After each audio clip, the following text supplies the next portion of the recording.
Innal hamdalillah nahmaduhu wa nasta'inuhu wa nastaghfiruh wa na'udzu billahi min shururi anfusina wa min sayyiati a'malina may yahdihillahu fala mudilla lahu wa man yudlilhu fala hadiya lahu. Ashhadu an la ilaha illallah wahdahu la syarika lahu wa ashhadu anna Muhammadan 'abduhu wa rasuluh la nabiyya ba'dahu wa la rasula ba'dahu. Qala Allah ta'ala fil Qur'anil Karim, Ya ayyuhalladzina amanu taqullaha haqqa tuqatih wa la tamutunna illa wa antum muslimun. Ya ayyuhan nasu taqu rabbakumul ladzi khalaqakum min nafsin wahidah wa khalaqa minha zawjaha wa batha minhuma rijalan katsiran wa nisaa'a wattaqullaha alladzi tasaaluna bihi wal arham innallaha kana 'alaikum raqiba. Ya ayyuhalladzina amanu taqullaha wa qulu qawlan sadida yuslih lakum a'malakum wa yaghfir lakum dhunubakum wa man yuti'illaha wa rasulahu faqad faza fawzan 'azima. Fa in asdaqal hadisi kitabullah wa khairal hadi Muhammadin sallallahu alaihi wasallam wa syarril umuri muhdatsatuha wa kullu muhdatsatin bid'ah wa kullu bid'atin dhalalah. Amma ba'd. Jamaah Jumat rahimakumullah. Pada siang hari ini alhamdulillah kita dapat kembali berkumpul dalam rangka menjalankan salah satu kewajiban, yaitu sholat Jumat berjamaah. Barang siapa yang mensyukuri nikmat Allah, maka Allah akan menambah nikmatnya. Allah mengatakan di surat Ibrahim, la in syakartum la azidannakum wa la in kafartum inna adzabi lasyadid. Kemudian bahwasanya Islam adalah satu-satunya agama yang Allah ridhoi, sebagaimana Allah menjelaskan di dalam Al-Quran surat Al-Ma'idah ayat ketiga, Al-yawma akmaltu lakum dinakum wa atmamtu alaikum ni'mati wa raditu lakumul Islam madina. Pada hari ini telah kusempurnakan nikmatku, yaitu Islam. Maka tidak ada nikmat yang terbesar, tidak ada nikmat yang menyaingi nikmat Islam. Itulah perasaan, itulah keyakinan yang harus kita tancapkan dalam hati kita. Ketika Islam itu kita maknai, kita dalami, maka kita akan merasakan nikmat Islam. Kemudian Allah Azza wa Jalla telah menurunkan Al-Quran yang di dalamnya ada perintah dan larangan. Tidak ada perintah kecuali itu kebaikannya kembali kepada hamba itu sendiri, dan tidak ada larangan kecuali itu ada madharat yang akan timbul dari larangan jika dilanggar. Kemudian dari perintah-perintah Allah Azza wa Jalla di dalam Al-Quran adalah berkenaan dengan akhlak yang mulia, akhlakul karimah, yang mana pada khutbah ini kami akan membawa tema as-sidqu, yaitu kejujuran. Allah mengatakan di surat At-Taubah ayat 119, Ya ayyuhalladzina amanu taqullaha wa kunu ma'as shadiqin. Wahai orang-orang yang beriman, bertakwalah kepada Allah dan jadilah bersama orang-orang yang jujur. Kejujuran bukan hanya dalam lisan, tapi kejujuran yang ada di dalam perbuatan. Tidak cukup seorang itu mengatakan amanna, kita beriman kepada Allah, akan tetapi di sana ada konsekuensi, tuntutan yang harus dikerjakan. Di sana ada kewajiban-kewajiban yang harus dikerjakan oleh seorang hamba. Maka Allah di dalam surat Al-Ahzab mengatakan, liyas ala shadiqina an sidqihim. Pada hari itu Allah akan menaikkan kejujuran kepada seorang yang mengatakan dia jujur. Maksudnya adalah ketika seorang mengatakan amanna, dia jujur dalam lisannya dan keyakinannya, dia harus juga menjaga perbuatannya agar kejujuran itu tidak ternodai dengan dosa atau dengan kesyirikan. Jamaah Jumat rahimakumullah. Di dalam hadis yang sahih diriwayatkan oleh Imam Al-Bukhari wa Muslim, bahwasanya kejujuran pula akan menghantarkan seseorang itu ke dalam jannah. Rasulullah sallallahu alaihi wasallam bersabda, Anna as-sidqu yahdi ilal birri wal birru yahdi ilal jannah wa inna rajula yasduqu hatta yuktabu indallahi siddiqan wa innal kadhiba yahdi ilal fujur wal fujur yahdi ilan nar Wa inna rajula la yakdzib hatta yuktabu indallahi kadzaban. Dalam hadis ini jelas sekali bahwasanya kejujuran itu menunjukkan kepada kebaikan, dan kebaikan akan menunjukkan ke dalam jannah. Dan seseorang berkata jujur sehingga dia ditulis di sisi Allah seorang yang jujur. Kemudian kedustaan atau kebohongan akan menghantarkan kepada dosa, dan dosa akan mengantarkan seseorang ke dalam api neraka.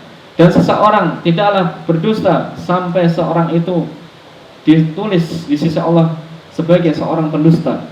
Di dalam hadis ini dijelaskan secara jelas bahwasannya seseorang ketika dia membiasakan jujur dalam perkataannya, jujur dalam perbuatannya, maka Allah akan menunjukkan jalan untuk menuju tahqiq, yaitu jalan untuk menunjukkan menjaga kejujurannya.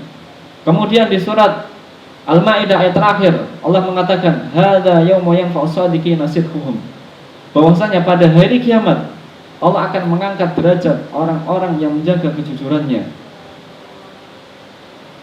Kembali kepada surat At-Taubah, ya ayyuhalladzina amanu taqullaha wa kunu ma'as shadiqin. Di dalam ayat ini diterangkan bahwasanya kita diperintahkan mencari teman atau menjaga dari hal-hal yang menjaga kejujuran kita adalah kita bersama orang-orang yang membiasakan berkata jujur.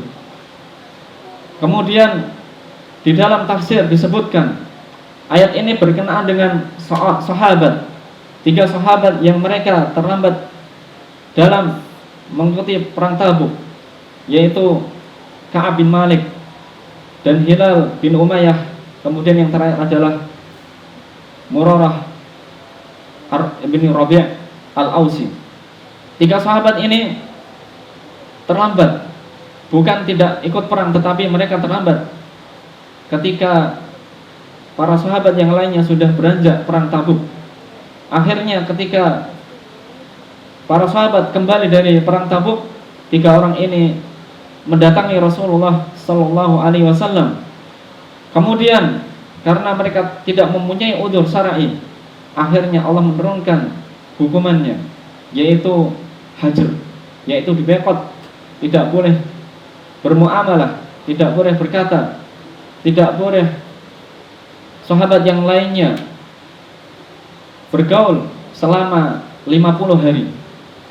40 hari diboikot dari para sahabat, kemudian 10 hari terakhir istri mereka disuruh pulang ke rumah orang tuanya.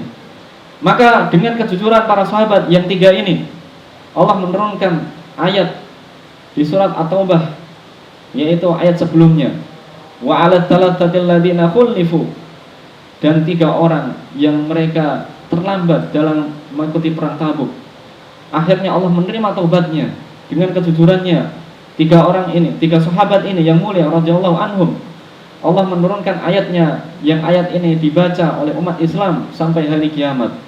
Maka karena itu dari ayat ini kita bisa mengambil faedah istinbat, hasil keutamaan sifat jujur yang Allah menjaga mereka dari akhlak-akhlak yang tidak mulia, yang Allah menjaga kehidupan mereka sehingga Allah menunjukkan perilaku akhlak yang akhlak itu akan menunjukkan ke dalam jannah.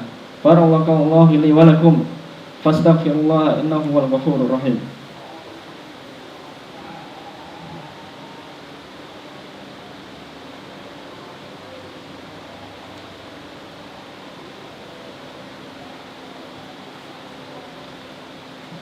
Alhamdulillah wassalatu wassalamu ala Rasulillah wa ala alihi wa sahbihi wa man wala, amma ba'd. Pada khutbah yang kedua ini tidak lupa khatib mengingatkan pada jamaah salat Jumat agar selalu menjaga nilai takwa kita, agar kita menjaga bahkan meningkatkan kualitas akhlak dan ibadah kita, karena pada zaman ini banyak sekali ujian yang Allah turunkan kepada umat Islam, bahkan kepada manusia seluruhnya. Oleh karena itu kita harus selalu bergegas, selalu memperbanyak ibadah yang sunnah, karena itu adalah salah satu kita menjaga keistiqomahan sampai akhir hayat kita. Kemudian pada khutbah yang kedua ini tidak lupa juga bahwasanya kita sebagai seorang muslim tidak cukup kita mengatakan amanna, kita beriman kepada Allah saja, akan tetapi di sana kita meninggalkan banyak sekali amalan-amalan sunnah, amalan-amalan yang amalan itu membuat kita istiqomah di atasnya, dan amalan-amalan yang Allah Azza wa Jalla memerintahkan kita untuk mengerjakan amalan tersebut.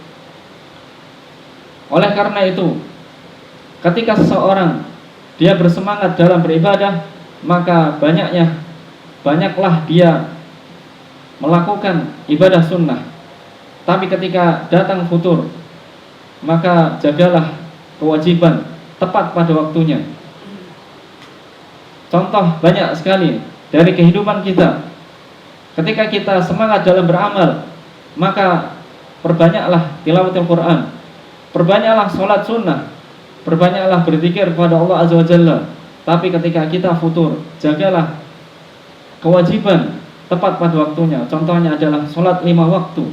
Ketika kita mendengarkan azan, maka bergegaslah untuk ke masjid. Ketika tidak ada azan, maka azanlah, karena itu adalah amal yang paling baik setelah iman kepada Allah dan Rasulnya. Sebagaimana dalam hadis yang diriwayatkan oleh Imam Al-Bukhari dari Abdullah bin Mas'ud, ayyu a'mal ahabbu ilallah, yaitu as-salatu ala waktiha, yaitu salat tepat pada waktunya. Dan amalan-amalan yang kita kerjakan dalam kehidupan kita itu sesungguhnya adalah tanda kita jujur pada iman kita, kita jujur pada Allah Azza wa Jalla, bahwasanya kita tidak hanya mengatakan dalam lisan dan meyakini dalam hati bahwasanya kita beriman kepada Allah Azza wa Jalla. Karena kita berbeda dengan orang-orang yang meyakini aliran yang muhdasah, yang mereka tidak di atas manhaj para sahabat. Contohnya adalah Murji'ah, yang mereka mengatakan iman itu tidak berpengaruh ketika seseorang itu melakukan kemungkaran. Ketika seorang itu melakukan kemaksiatan, maka iman seorang akan tetap pada kadarnya. Maka ini adalah keyakinan yang salah. Seorang yang melakukan kemungkaran, maka imannya turun. Ketika seorang dia melakukan amalan sunnah atau amalan wajib, maka itu maknanya adalah imannya meningkat. Al-imanu yazidu bi ta'ah wa yanqusu bil ma'siyah. Iman itu bertambah dengan ketaatan dan berkurang dengan perbuatan maksiat. Oleh karena itu, maka dari ayat yang Ana sebutkan dan dari hadis yang disebutkan pada khutbah yang pertama, kita bisa mengambil faedah betapa pentingnya kejujuran dalam perbuatan kita. Bukan hanya kita beriman kepada Allah saja, akan tetapi di sana ada perbuatan dan amalan, yang dengan perbuatan dan amalan itu kita membuktikan bahwasanya iman kita jujur pada Allah Azza wa Jalla. Innallaha wa malaikatahu yusholluna 'alan nabi ya ayyuhalladzina amanu shallu 'alaihi wa sallimu taslima. Allahumma ighfir lil mu'minina wal mu'minat wal muslimina wal muslimat al ahya'i minhum wal amwat innaka qaribun mujibud da'wat. Allahumma ansur ikhwanana al mustad'afina fi kulli makan. Allahumma al kafarata min ahli kitab alladzina kadzibuna rusulak wa yuqatiluna awliya'ak. Rabbana dhalamna anfusana wa illam taghfir lana wa tarhamna lanakunanna minal khasirin. Rabbana la tuzigh qulubana ba'da idh hadaitana wa hab lana min ladunka rahmah innaka antal wahhab. Rabbana atina fid dunya hasanah wa fil akhirati hasanah wa qina adzabannar. Aqimussalam.